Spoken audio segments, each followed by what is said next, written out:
Kami sungguh-sungguh bersyukur ya Bapa buat cinta kasih kebaikan Tuhan, sehingga pagi hari ini kami dapat bersama-sama memuji, memuliakan nama Tuhan. Kami dapat bersama-sama bertemu keluarga di dalam Tuhan, khususnya di tempat ini, GKJ Bekasi Wilayah Selatan.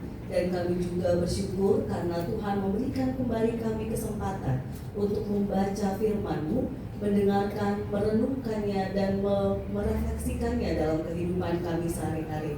Dan kami yakin Roh Kudus Tuhan yang menolong kami untuk melakukan firman-Mu di tengah-tengah kehidupan kami dengan segala tantangan, suka duka, sakit sehat, kami tetap memilih kehendak Tuhan. Untuk itu Tuhan, inilah kami anak-anak-Mu yang siap untuk mendengarkan dan juga berusaha melakukannya. Di dalam nama Tuhan Yesus kami sambut firman-Mu. Amin. Jemaat yang terkasih, pembacaan firman kita pada hari ini terambil dari Lukas pasal 8 ayat 28 sampai 39 yang akan dibacakan oleh Dr. Bapak Ibu Saudara yang dikasihi Tuhan, mari kita baca bersama-sama Injil Lukas pasalnya yang ke-8 ayat 28 sampai ayatnya yang ke-39. Lukas 8 ayat 28 sampai ayatnya yang ke-39. Ketika melihat Yesus, ia berteriak lalu sujud di hadapannya dan berkata dengan suara keras, "Apa urusanmu dengan aku, hai Yesus anak Allah yang Maha Tinggi? Aku mohon, janganlah menyiksa aku." Sebelumnya, Yesus pernah memerintahkan roh jahat itu keluar dari orang itu. Roh itu sering menyeret-nyeret dia, maka untuk menjaganya, tangannya dibelenggu dan kakinya dirantai. Namun, ia memutuskan segala pengikat itu dan ia dihalau oleh setan itu ke tempat-tempat yang terpencil. Yesus bertanya kepadanya, "Siapa namamu?" Jawabnya, "Legion," karena ia kerasukan banyak setan. Setan-setan itu pun memohon kepada Yesus supaya ia jangan memerintahkan mereka masuk ke dalam jurang maut. Di situ ada sekawanan besar babi sedang mencari makan di lereng bukit itu. Lalu setan-setan itu memohon kepada Yesus supaya ia memperkenankan mereka memasuki babi-babi itu. Yesus mengabulkan permohonan mereka. Lalu keluarlah setan-setan itu dari orang itu dan memasuki babi-babi itu. Kawanan babi itu terjun dari tebing yang curam ke dalam danau lalu mati lemas. Setelah penjaga-penjaga babi itu melihat apa yang telah terjadi, mereka lari dan menceritakan hal itu di kota dan di desa-desa sekitarnya.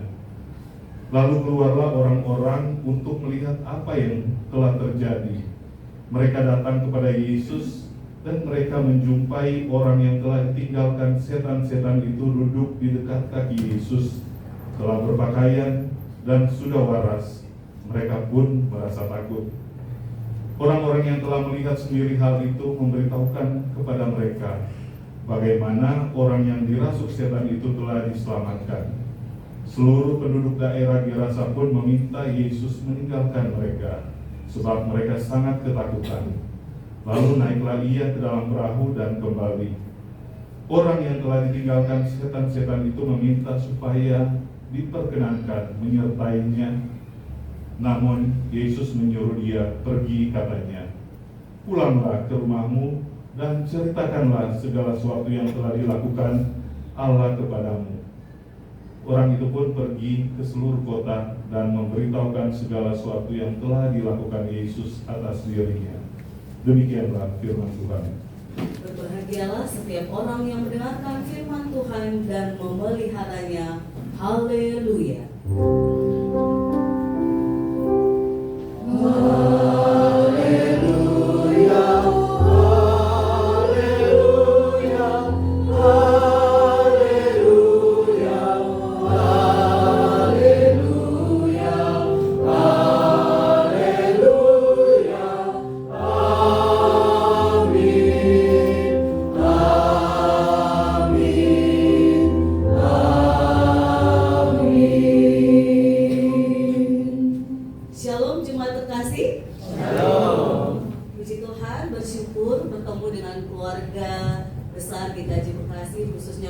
Selatan pada hari ini.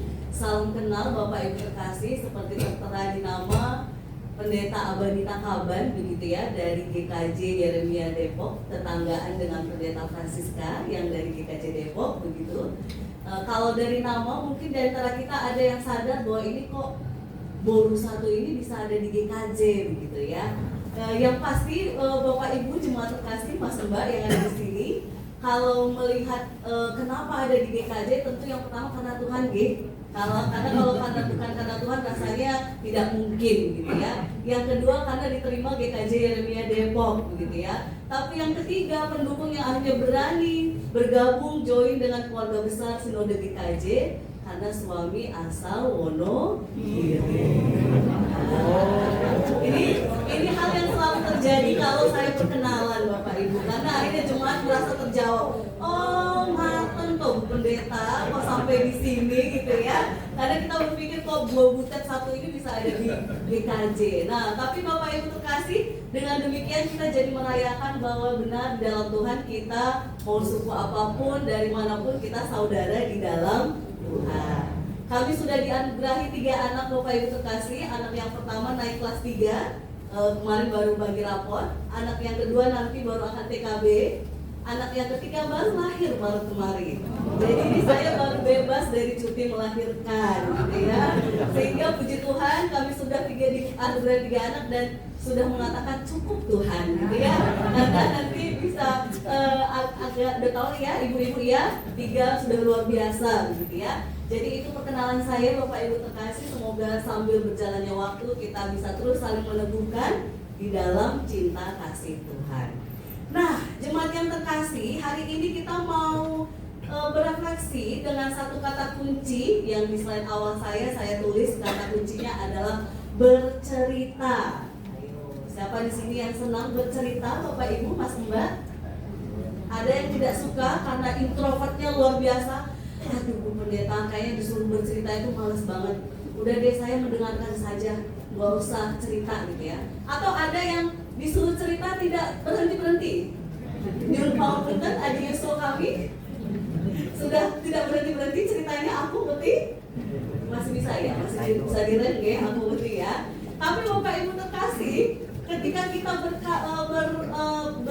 belajar ataupun melihat konteks bercerita, ada hal-hal yang kalau kita dengar orang lain bercerita, itu bisa kita terima, bisa kita menggerakkan kita karena 3 hal ini Bapak Ibu terkasih. Ketika cerita itu merupakan pengalaman yang hidup atau dialami langsung oleh pribadi tersebut. Jadi Bapak Ibu terkasih, kalau saya bercerita saya pernah ke Australia, saya bilang Bapak Ibu pasti akan merasa ngaku sih Bu Pendeta, karena memang kalau saya nanti cerita pasti kelihatan hidung mungkin goyang-goyang, mata mungkin kalau secara teman-teman yang belajar kelihatan berbohong karena aslinya tidak pernah ke Australia. Tapi Bapak Ibu, kalau saya menceritakan pengalaman yang hidup, meskipun saya tidak pernah ke sana, tapi ada pengalaman yang real, mungkin jemaat, mungkin sahabat, yang ketika di sana terjadi ABCD, mungkin bisa jadi Bapak Ibu terima karena itu pengalaman yang benar-benar terjadi. Apalagi kalau saya sendiri yang mengalami. Yang kedua, cerita itu akan menjadi sesuatu yang menarik ketika itu mengubahkan diri seseorang dan orang lain. Ayo, siapa di sini yang kalau YouTube hobinya lihat orang-orang yang kesaksian? Nah, kalau kita hobinya itu jangan-jangan kita adalah orang yang senang mendengar cerita orang-orang yang terubahkan, orang-orang yang selamat karena Kristus, orang-orang yang mengalami tuntunan Tuhan. Atau siapa sini kita yang senang mendengar cerita yang menyentuh hati dan sesama, yang kalau lewat di scroll TikTok ataupun Instagram kita belum apa-apa udah melewat, aduh terharu banget, kok begini banget kisah hidupnya. Nah, itu juga cerita jemaat terkasih.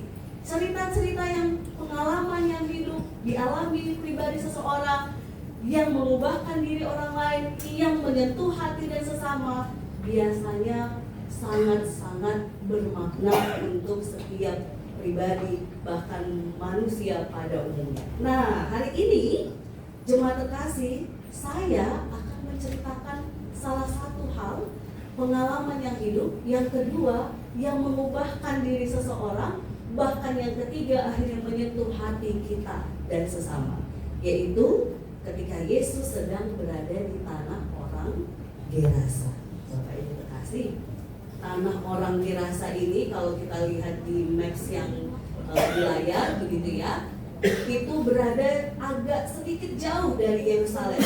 Perhatikan, Gerasa, atau di Injil lain dia sebut Gadara, sekitar itu begitu ya. Dia bagian dari wilayah yang di sana sebenarnya orang Yahudi tidak banyak, justru yang banyak adalah orang-orang Yunani. Sehingga kalau di luar dari konteks kita orang Yahudi, logikanya berarti di sana banyak orang-orang yang tidak mengenal Yesus. Banyak orang-orang yang dia justru bukan penganut agama Yahudi, tapi orang-orang Yunani. Nah, untuk itu Bapak Ibu kekasih, ketika Yesus berada melewati danau dan sampai di tanah orang Gerasa, ada satu orang yang dia dikuasai setan-setan, sehingga disebutlah namanya Legion. Jadi tidak hanya satu Bapak Ibu kekasih, tapi disebut banyak setan-setan. Nah, menariknya ketika sampai di sana dia langsung tahu Bapak Ibu kekasih bahwa yang datang ini adalah Allah. Dia tahu bahwa Yesus yang datang ini adalah Allah, sehingga dia ketakutan. Kenapa ada di sini dan sebagainya kalimatnya tadi. Bapak Ibu kekasih, ini sebenarnya satu lagi nats yang meneguhkan kita tentang Minggu Trinitas minggu lalu. Bahwa kalau ada yang masih ragu Yesus itu Allah, Yesus itu Tuhan, dia loh, setan aja tahu Yesus itu adalah Allah itu sendiri. Jadi Bapak Ibu terkasih, setan dia tahu itu adalah Allah yang datang. Sehingga kalau ia tahu itu adalah Allah, yang menarik, lakunya setan mengikuti kehendak Tuhan atau tidak Bapak Ibu terkasih? Boten nggih, dia tidak melakukan kehendak Tuhan, tapi justru berlawanan dengan kehendaknya. Padahal tahu loh. Yang kedua, yang menarik dari teks Injil kita tadi, setan itu meminta kepada Allah ataupun Yesus yang hadir saat itu. Permintaannya dikabulkan? Dikabulkan. Tapi perhatikan ujungnya Bapak Ibu, tetap menuju maut. Hal ini menarik loh Bapak Ibu. Kita sama setan sama-sama tahu siapa Allah.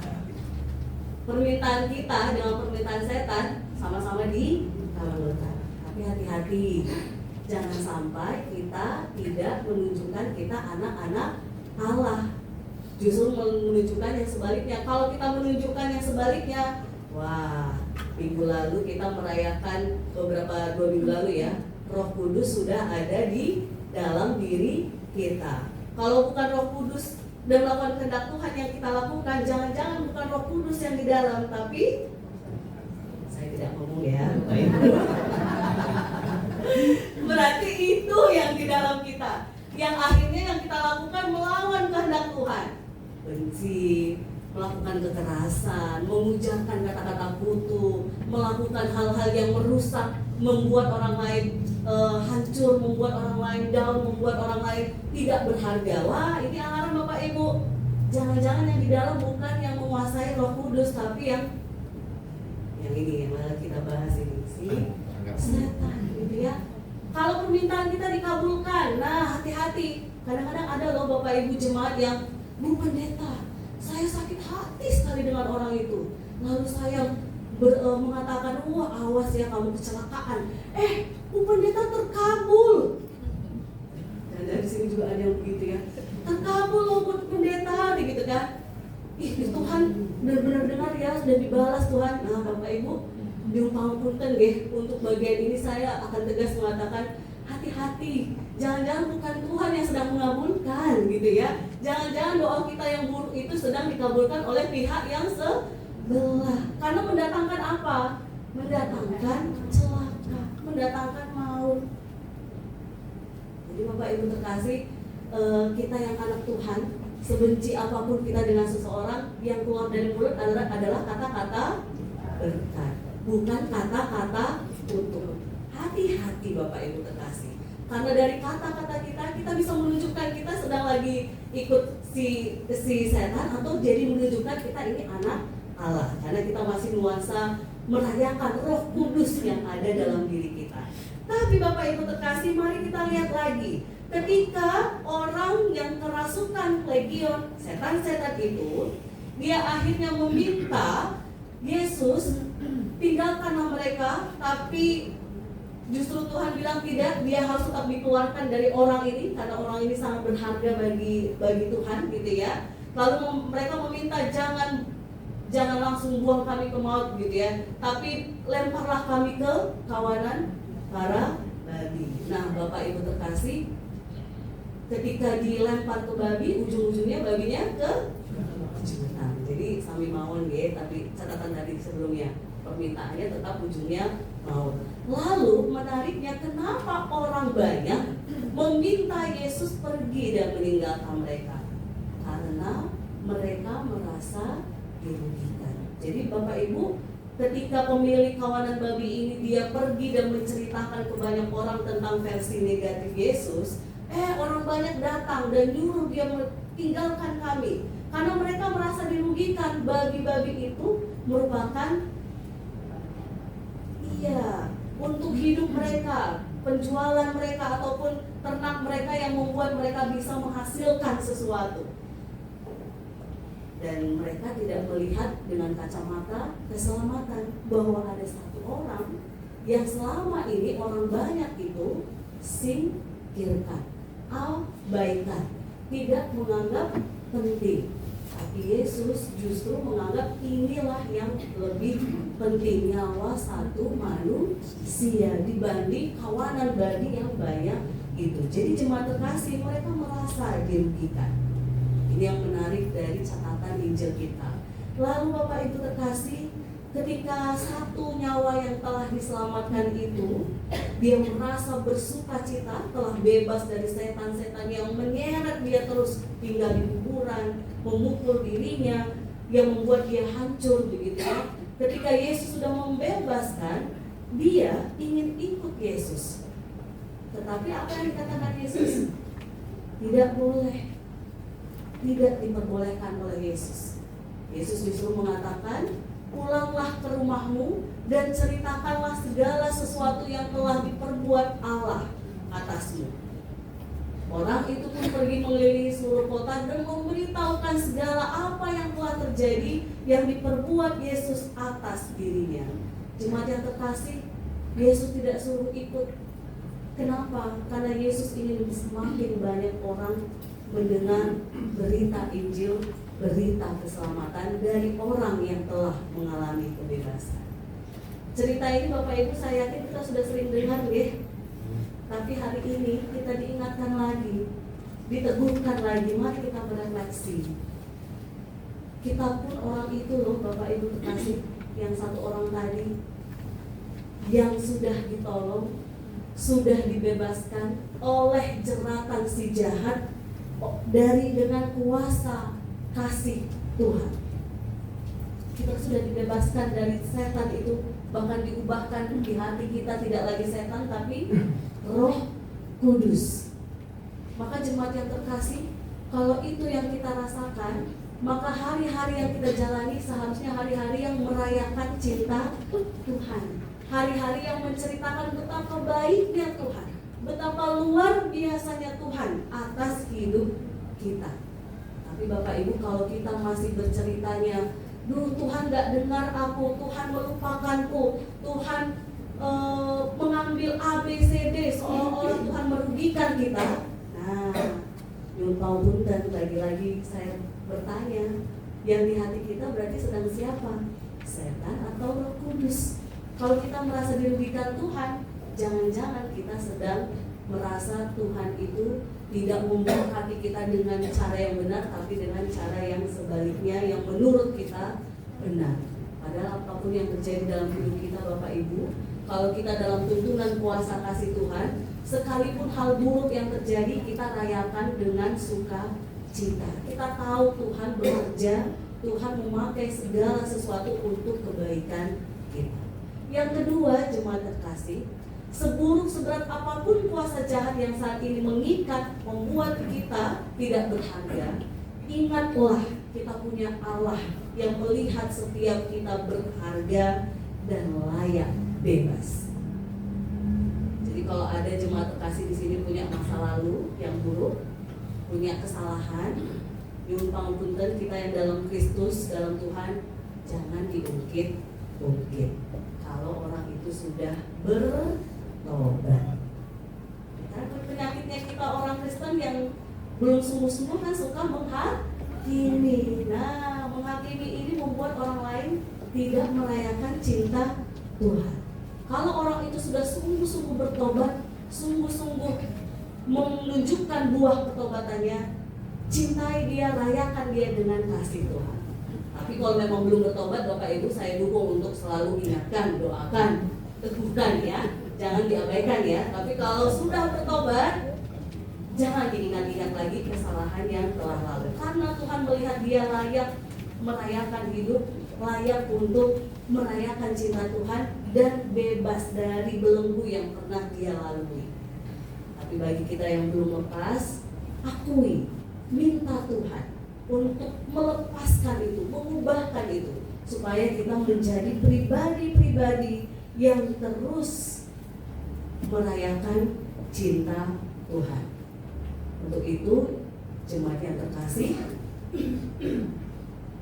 jika kita mengimani kita sudah dibebaskan Tuhan lewat Yesus Kristus mati dan bangkit, maka syukuri dan ceritakan perbuatan Allah dengan hidup yang benar.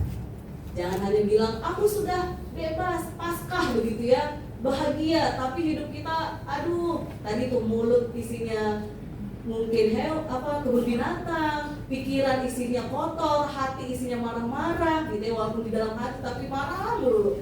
Nah ini hati-hati Bapak Ibu terkasih, jangan-jangan kita tidak sungguh-sungguh mensyukuri anugerah kebebasan dari Tuhan. Kalau kita sudah mengalami, yang kedua Bapak Ibu, ceritakan, bersaksilah. Karena ada orang-orang yang di sekitar kita yang sedang ingin diteguhkan dengan cerita kita, yang mungkin ingin mengalami juga sukacita pembebasan dari Allah yang sama dengan kita. Saya akan tutup renungan firman kita hari ini dengan pengalaman real Bapak Ibu, supaya cerita saya pun hidup dan sampai ke hati Bapak Ibu. Bapak Ibu terkasih, saya baru SMA, baru mengalami pembebasan yang sejati dari Tuhan. Kenapa saya bilang SMA? Sebelumnya Bapak Ibu terkasih, walaupun saya dari kecil rajin sekolah minggu, ada di sini teman-teman remaja juga ya, rajin dari kecil ya sekolah minggu. Kamu kelas berapa Mas? Kuliah ya? Oh baru masuk kuliah. Dari kecil sudah sekolah minggu? Saya kelas berapa? Kelas 5 SD. Dari kecil udah sekolah minggu? Keren. Nah, Mbak Aban, teman-teman, saya juga Bapak Ibu dari kecil rajin sekolah minggu. Tapi ketika ada terpaan masalah di keluarga yang bertubi-tubi, karena yang rajin sekolah minggu hanya saya, Bapak saat itu suka main judi, suka minum, kayaknya minum saya tidak deh Bapak Ibu, judi sampai malam, terus uang kayaknya habis terus gitu ya. Lalu kalau mama juga rajin gereja tapi di Pangapunten, mereka saat ini sudah dengan versinya sudah berubah ya Bapak Ibu.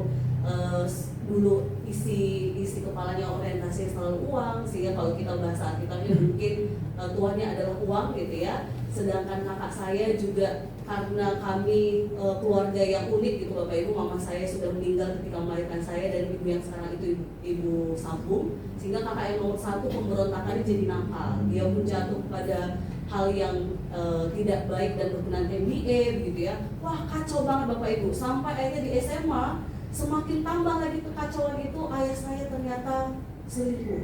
Wah bagi saya yang saat itu remaja Bapak Ibu, yang kebanggaannya adalah ayah, dunia saya seolah-olah hancur.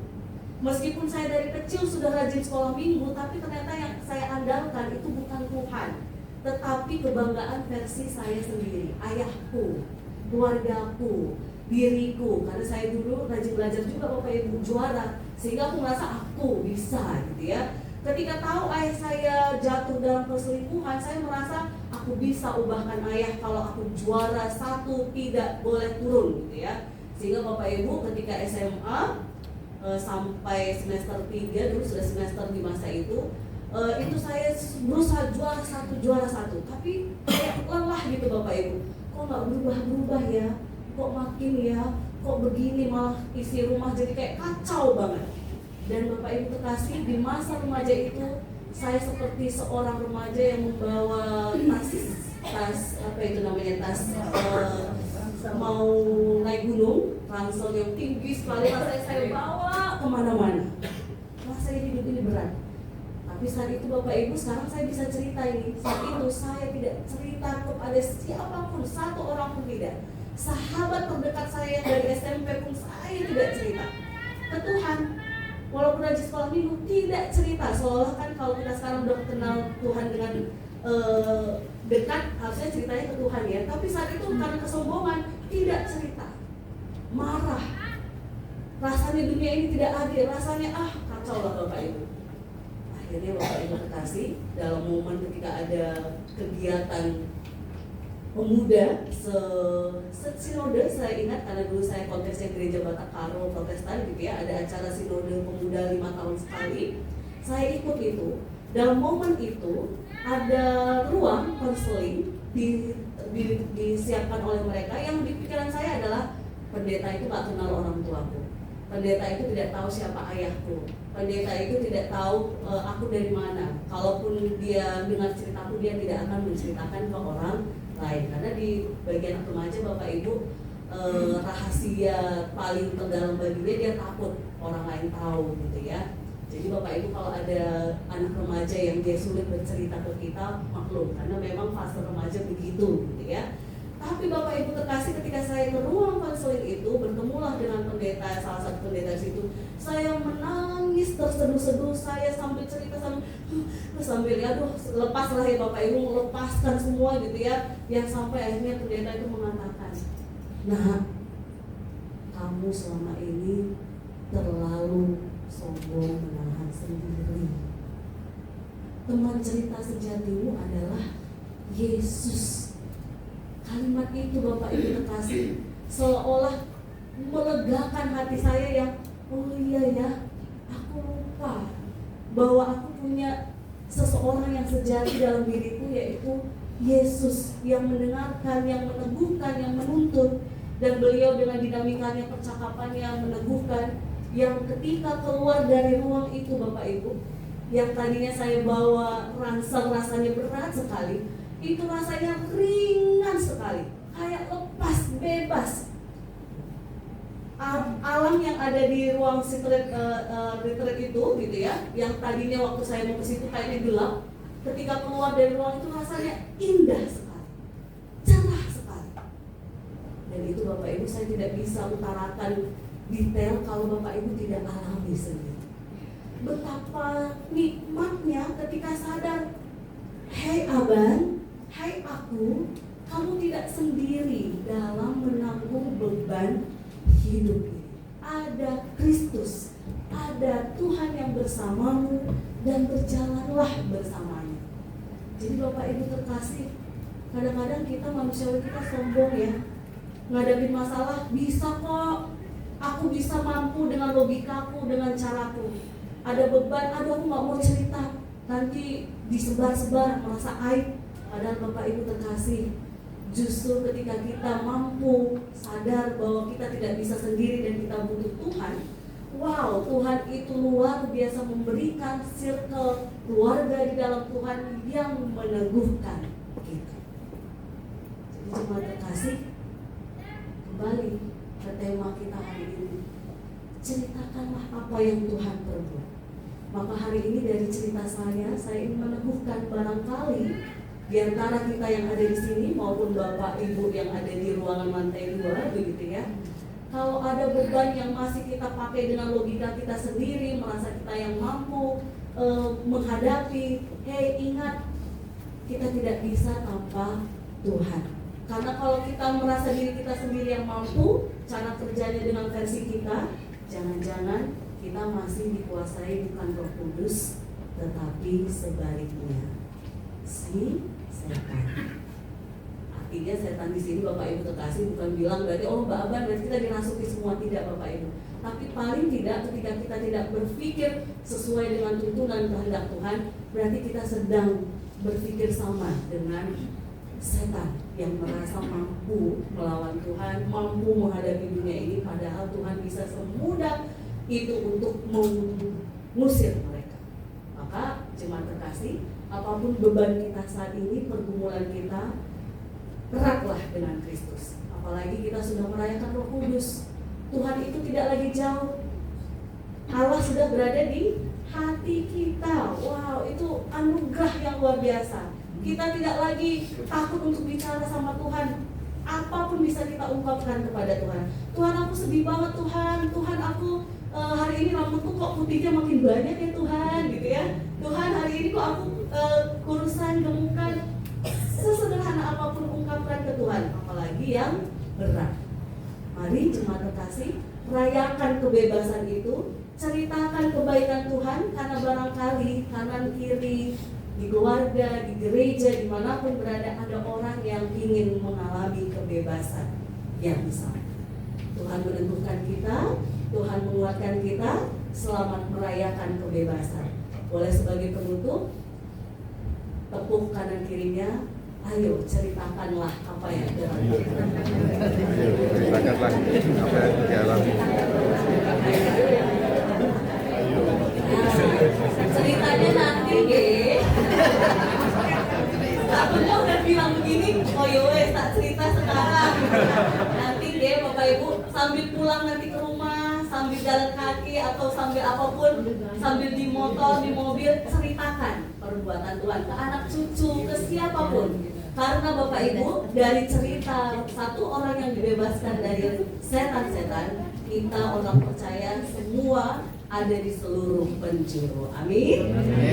Maka dari cerita Bapak Ibu, saya yakin makin banyak orang yang percaya Yesus dan diberkati.